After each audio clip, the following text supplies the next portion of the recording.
നടിയെ ആക്രമിച്ച കേസിൽ നടൻ ദിലീപും പൾസർ സുനിയും തമ്മിലുള്ള ബന്ധം തെളിയിക്കുന്നതിന് നിരവധി തെളിവുകളുണ്ട്. പൾസർ സുനിയെ അറിയില്ല എന്ന ദിലീപിന്റെ വാദം പൊളിച്ചത് ബാലചന്ദ്രകുമാർ നൽകിയ മൊഴിയാണ്. 2016 ഡിസംബർ 26-ന് ദിലീപിന്റെ വീട്ടിൽ സുനിയെ കണ്ടു എന്നായിരുന്നു ബാലചന്ദ്രകുമാറിന്റെ മൊഴി. രഞ്ജുമാറിന്റെ മൊഴിയും ദിലീപിനെതിരായിരുന്നു. കടവന്ത്രയിലെ ബ്യൂട്ടി പാർലറിൽ കാവ്യയുടെ കൂടെ പൾസർ സുനിയെ കണ്ടതായും രഞ്ജുമാറിന്റെ മൊഴിയുണ്ട്. 2016 നവംബർ 13-ന് പൾസർ സുനിയും ദിലീപും സംസാരിക്കുന്നത് കണ്ടതായി വാസുദേവന്റെ മൊഴിയും ദിലീപിന് കുരുക്കാണ്. ആലപ്പുഴയിലെ സിനിമാ ലൊക്കേഷനിലും പൾസർ സുനിയുടെ സാന്നിധ്യം ഉണ്ടായിരുന്നു. റോഷിപാലും ടി.വി. പ്രസാദുമാണ് വിവരങ്ങളുമായുള്ളത്. ആദ്യം റോഷിപാലിലേക്കാണ്. റോഷിപാൽ, അതീവ നിർണായകമായ ദിവസമാണ് നാളെ. ഒരു ഗൂഢാലോചനയിലൂടെ ബലാത്സംഗം എന്നുള്ള ഒരു രാജ്യത്തെ തന്നെ ആദ്യത്തെ രീതിയിലുള്ള അത്തരമൊരു കേസാണ്. ആ കേസ് ആ നിലയ്ക്ക് രാജ്യം തന്നെ ചർച്ച ചെയ്തൊരു കേസായിരുന്നു. പിന്നീട് മലയാള സിനിമാ മേഖലയിൽ ആ കേസുമായി ബന്ധപ്പെട്ടുണ്ടായ കോളിളക്കങ്ങൾ, പിന്നെ ഉണ്ടായ വലിയ മാറ്റങ്ങൾ, ഇതൊക്കെ തന്നെയും ഈ വർഷങ്ങളിൽ സാക്ഷ്യം വഹിച്ച കാര്യങ്ങളാണ്. ഇതിലേറ്റവും പ്രധാനം നടൻ ദിലീപ് ഈ കേസിലെ 8ാം പ്രതിയാണ്. ഈ 8ാം പ്രതിയാണ് സൂത്രധാരൻ എന്നൊരു വിഷയം കൂടി അവിടെ നിൽക്കുന്നു. ഇതിലെ മുഖ്യപ്രതിയായ പൾസർ സുനിയുമായി ദിലീപിനുള്ള ബന്ധം അത് പല രൂപത്തിൽ കോടതിക്ക് മുന്നിൽ വന്നതല്ലേ. നാളെ നിർണായകമായ ദിവസമാണ്. ഇവർക്കൊക്കെ ശിക്ഷ വിധിക്കുമോ എന്നറിയേണ്ട ദിവസമാണ്. സ്മൃതി, നമുക്കറിയാം കൊച്ചിയിൽ നടിയാക്രമിക്കപ്പെട്ട കേസിൽ ഏറ്റവും പ്രധാനിയായത് ഈ 10 പ്രതികളിൽ അത് നടൻ ദിലീപ് തന്നെയാണ്. 8ാം പ്രതിയായ ദിലീപിന്റെ നേതൃത്വത്തിൽ നടന്ന ഗൂഢാലോചനയാണ് ഈ 2017 ഫെബ്രുവരി 17 രാത്രി നടപ്പിലാക്കിയത്. ആ കേസിന്റെ തുടക്കം മുതൽ തന്നെ പോലീസ് അന്വേഷണ ഘട്ടത്തിൽ ചോദ്യം ചെയ്യുമ്പോഴും തനിക്ക് പൾസർ സുനിയെ അറിയില്ല എന്ന് ദിലീപ് ആവർത്തിക്കുന്നുണ്ടായിരുന്നു.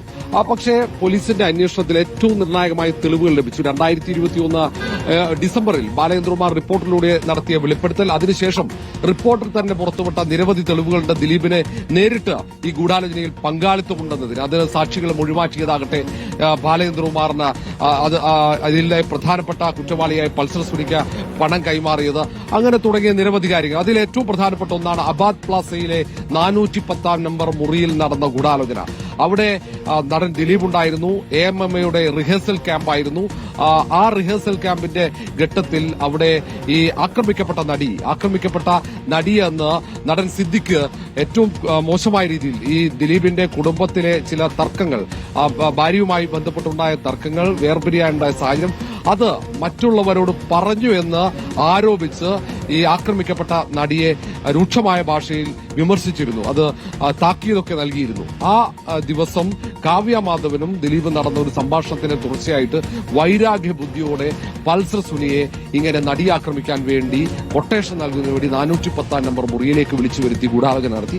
പിന്നീട് അങ്ങോട്ട് പലയിടങ്ങളിലായി ബാലചന്ദ്രകുമാർ ഈ പത്മസരോവരത്തിൽ ഡിസംബർ 2016 25-ാം തീയതി എത്തുമ്പോൾ അവിടെ പൾസർ സുനി ഉണ്ടായിരുന്നു. ദിലീപുമായി സ്വകാര്യ സംഭാഷണം. പിന്നീട് പുറത്തേക്ക് പോകുമ്പോൾ ഈ പൾസർ സുനി ദിലീപിന്റെ സഹോദരൻ ഓടിച്ച, അനൂപ് ഓടിച്ച കാറിൽ കയറുന്നു. അവിടെ ബാലചന്ദ്രകുമാർ ആ കാറിൽ ഉണ്ടായിരുന്നു. കയ്യിൽ പണമുണ്ടായിരുന്നു. ഒരു കവർ നിറയെ പണമുണ്ടായിരുന്നു. ഒരു പ്ലാസ്റ്റിക് ക്യാരി ബാഗിൽ നിറയെ പണമുണ്ടായിരുന്നു എന്നാണ് പ്രധാന മൊഴി. അത് സ്ഥിരീകരിക്കാൻ പോലീസിന്റെ അന്വേഷണത്തിൽ സാധിച്ചു. പിന്നീട് തൃശൂരിലെ ടെന്നീസ് ക്ലബ്ബ്, അവിടെ ജോർജ ടെന്നീസ് പൂരത്തിന്റെ ലൊക്കേഷനായിരുന്നു. ലൊക്കേഷന്റെ ഇടവേള, ലഞ്ച് ബ്രേക്ക് സമയം ഏതാണ്ട് 2 മണിക്കും 3 മണിക്കും ഇടയിൽ അവിടെ സെക്യൂരിറ്റി ആയിരുന്ന വാസുദേവന്റെ മൊഴിയാണ് ഏറ്റവും നിർണായകമായത്.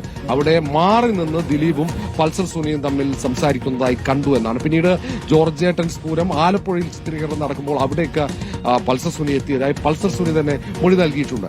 അങ്ങനെ ഇതിൽ രഞ്ജുമാറിന്റെ മൊഴി അതിനിർണായകമാണ്. 2 ഇടങ്ങളിൽ ദുരൂഹ സാഹചര്യത്തിൽ പൾസർ സുനിയെ കാണുന്നു. രഞ്ജുമാർ ആ ഘട്ടത്തിൽ താമസിച്ചത് ആലുവയിലെ പത്മസരോവരം ദിലീപിന്റെ വീടാണ്. ആ ദിലീപിന്റെ വീടിന്റെ എതിർവശത്താണ്.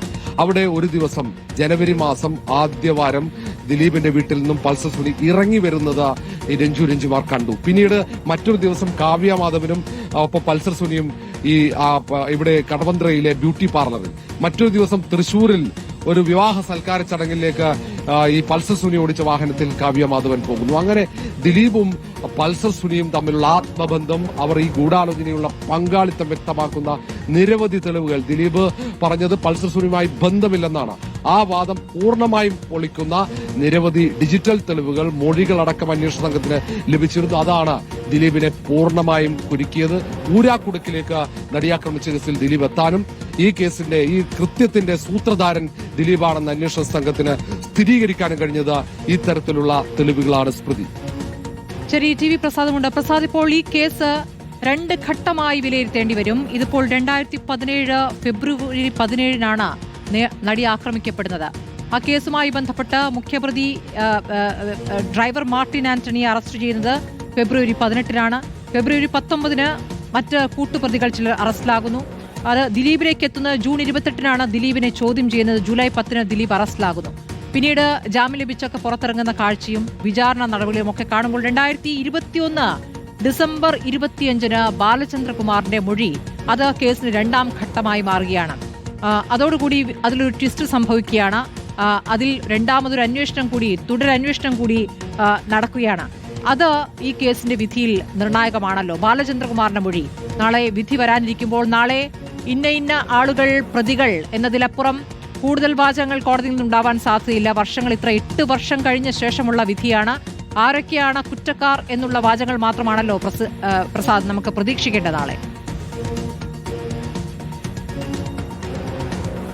അതെ സ്മൃതി, നാളെ വിശദമായ ഒരു വിധി ഉണ്ടാവില്ല എന്നാണ് നമ്മൾ പ്രതീക്ഷിക്കുന്നത്. ആരൊക്കെയാണ് കുറ്റക്കാർ അല്ലെങ്കിൽ ആരെയൊക്കെയാണ് കോടതി വെറുതെ വിടുന്നത്, ഇതാണ് പ്രധാനമായും നാളെ ഉണ്ടാവുന്നത്. അതിൻ്റെ ശിക്ഷാപ്രഖ്യാപനം അടുത്ത ദിവസമായിരിക്കാനാണ് സാധ്യത. അങ്ങനെയാണ് സാധാരണ ഉണ്ടാവുകയും ചെയ്യുന്നത്. സ്മൃതി പറഞ്ഞതുപോലെ ഇതൊരു അസാധാരണ കേസ് തന്നെയാണ്.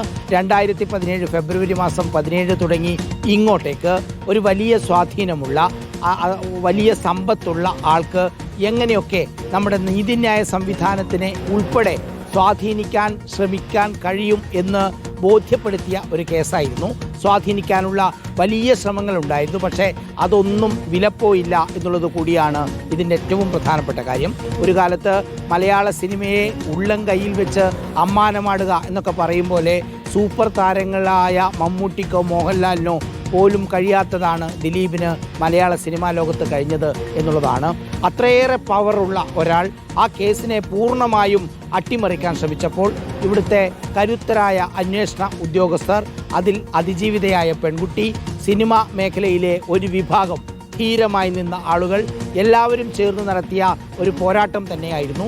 ആ പോരാട്ടത്തിനൊപ്പം റിപ്പോർട്ടർ ഉണ്ടായിരുന്നു, നമ്മുടെ റിപ്പോർട്ടർ റോഷിപ്പാൽ ഉണ്ടായിരുന്നു എന്നുള്ളത് തന്നെയാണ് നമുക്കും അതിൽ അഭിമാനിക്കാൻ വക നൽകുന്നതും. തീർച്ചയായും നേരത്തെ ശ്രുതി പറഞ്ഞതുപോലെ ഈ കേസിൻ്റെ 2ാം ഘട്ടം എന്നുള്ളത് റിപ്പോർട്ടർ പുറത്തുവിട്ട ബാലചന്ദ്ര മേനോന്റെ വെളിപ്പെടുത്തലുകളായിരുന്നു. അത് ഈ കേസിൽ ഏറ്റവും നിർണായകമാവുകയും ചെയ്തിരുന്നു എന്നുള്ളതാണ്. സമീപകാലത്തൊന്നും നമ്മൾ കേട്ടിട്ടില്ലാത്ത രീതിയിൽ ഒരു വിചാരണ നടക്കുന്നതിനിടെ പലതവണ ഹൈക്കോടതിയിലേക്കും സുപ്രീം കോടതിയിലേക്കും മാറി വിവിധ ഹർജികളുമായി ദിലീപ് പോകുന്നത് നമ്മളെല്ലാവരും കണ്ടു. ഒരുപാട് വർഷം നീണ്ടുനിന്ന വിചാരണ, വലിയ വാർത്ത നേടിയ ഒരു നിയമ സംവിധാനത്തിലൂടെയുള്ള പോക്ക്, അതിനെല്ലാമുള്ള ഒരവസാനമാണ് നാളെ. കോടതി എന്തു പറയുന്നു എന്ന് നോക്കാൻ കേരളം മാത്രമല്ല രാജ്യം ഉറ്റുനോക്കുകയാണ്. അത്രയേറെ പ്രധാനപ്പെട്ട കേസാണ്. ഉറപ്പായും നാളെ വരെ നമുക്ക് കാത്തിരിക്കാം.